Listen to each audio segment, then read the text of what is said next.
Donald Trump அவர்கள் ட்விட்டர்லேருந்து தூக்கி அடிக்கப்பட்டார். ட்விட்டரில் நீ வேணாம், ட்விட்டரில் நீங்கள் வந்து மிஸ்இன்ஃபர்மேஷனாக சொல்கிறீங்க அப்படின்னு சொல்லி ட்விட்டர் என்ன செஞ்சாங்கன்னா டொனால்டு ட்ரம்ப் அவர்களுடைய அக்கௌண்ட்டை சஸ்பெண்ட் பண்ணாங்க.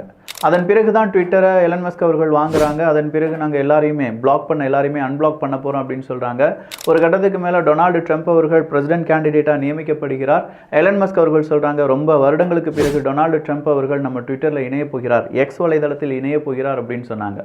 ஸோ ட்விட்டர்லேருந்து வெளியில் போன டொனால்டு ட்ரம்ப் அவர்கள் சாதாரணமாக இல்லை, அவருக்கான ஒரு அப்ளிகேஷனை உருவாக்கினார். அதுதான் ட்ரூத் அப்படிங்கிற அப்ளிகேஷன். இந்த ட்ரூத் ஒரு எக்ஸுக்கு நேரடி போட்டியாக இருந்தாலும் பெரிய அளவில் அது சோபிக்கவில்லை அப்படின்னு சொல்லலாம். அப்படிப்பட்ட ட்ரூத்தினுடைய சிஇஓவாக இருந்தவர் தான் இந்த டெவின் நியூன்ஸ் அவர்கள். இப்போது இந்த டெவின் நியூன்ஸ் அவர்களை தான் டொனால்டு ட்ரம்ப் அவர்கள் இன்டெலிஜென்ஸ் அட்வைசரி போர்டினுடைய சீஃபாக நியமித்திருக்கிறார்.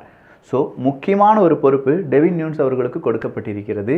டொனால்டு ட்ரம்ப் அவர்களுடைய ஆதரவாளராக இருந்த ட்ரூத்தினுடைய சிஇஓக்கு இப்படி ஒரு பதவியா?